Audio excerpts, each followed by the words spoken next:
Hey, it's time for a rant. Hey everybody, Arnaldo, welcome to Gear It First, and it's been a long time since I've done a video, and I'm driving, and I shouldn't be doing.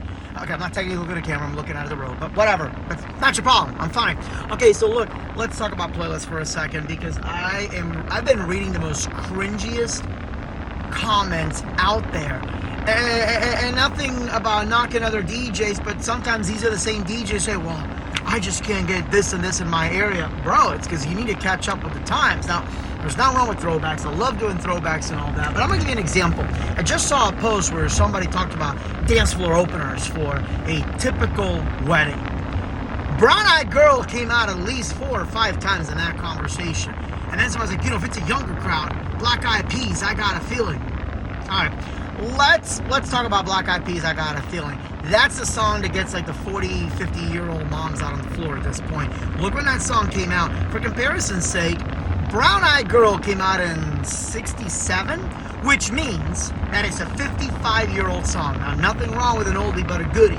But you need to realize that if you were, let's say, in your 20s, let's say you were 20 when that song came out, and that's when you're really paying attention to music and those memories are forming, you'd be 75. Okay, now look, if your bride and groom are not 75, your dance floor opener should not be Brown Eyed Girl. Now you could say, well, we want to get grandma. It's not grandma's wedding.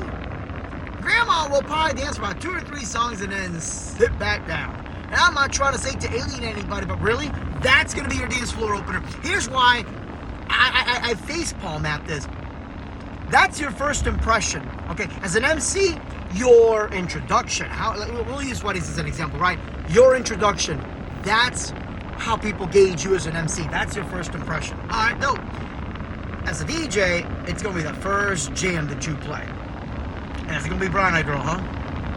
It's going to be some song, 55 years old. That's going to be your floor packer. There's a whole bunch of bigger floor packers out there. Honestly, I'd rather you do a cha-cha slide or a Cupid shuffle, because at least that's newer and that's something everybody knows. But if you're trying to go with, okay, let's get a family-friendly song. Okay, fine, geez, at least get on TikTok and look to see what's trending that's older. Dancing Queen, that would be a good opening song, because it's a song that everybody knows, that people enjoy, and thanks to TikTok, it's a song the younger generation likes. September, Earth, Wind & Fire. Hell, you know, go for like Bruno Mars, Uptown Funk, because suddenly Bruno Mars is cool for everybody. But let me go on another rant here for a second, and that is, if you need to talk about a playlist for a wedding, maybe you shouldn't be doing weddings. Because, I'm going to tell you right now, weddings are easy as hell. I don't care what anybody says, okay? And here's what I mean by that. Corporate parties are difficult because nobody really wants to dance in front of their boss, right? Especially if, like, I actually did a corporate party where they announced that half the people were getting fired, and okay, now let's dance. Really? Clubs are difficult in the sense that you don't want everybody to just get up there and dance. You want to have the rotation. You want people to buy alcohol, right? So you're getting pressure from the club owner, who a lot of times the club owner is completely out of touch with what the patrons want. The patrons want to dance, but the bartenders want to make money. So that's difficult there. School dances, well, nobody's drinking. So, and you know that I do nothing but school dances. So I'm going to tell you right now that if you're not good, they're going to tell you you're not good. But weddings, like, it's literally a bit of everybody. Everybody's out there wanting to have a good time. People are getting drunk, but not too drunk, and they just want to dance. And once you get past the bride and groom, all eyes on you, baby. Like, you are the DJ. You are the reason people are now going to have a good time. So, yeah, I'm sorry. Weddings are easy.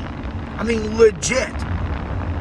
If you need help making a playlist for a wedding, maybe you should not be doing weddings. I'm not saying don't be DJing at all, but it's one of those, like, I hear DJs, I'm like, well, I'm playing the same music that every time I need to change it up. Why? There's certain sets that if they work in one event, they're going to work at the other ones. Or if they work in one event, and they work at the others, why are you going to change it up? Unless you've got a following that's literally following from wedding to wedding, which is slightly weird, and just downright wrong, don't sweat it. I'm not saying play the same stuff again and again. Please don't, because that goes against everything that I just said. But if you've got a set that you know it's a banger set and it works, and you can tweak it a little bit depending on the crowd, then go with it. But I'm sorry, if you're literally posting, yeah, so I'm playing Brown Eyed Girl. This is a tip. It's a top secret tip. Play Brown Eyed Girl. That'll pack the floor. Gee, Thanks. What else are you going to tell me? That the electric slide is a great line dance to get everybody up and going? Wow. Didn't know that. Thanks, Mr. DJ. Yo, brush up your music game. Look when your music came out and stop playing 55-year-old songs when your bride and groom just got out of high school. Come on, bruh.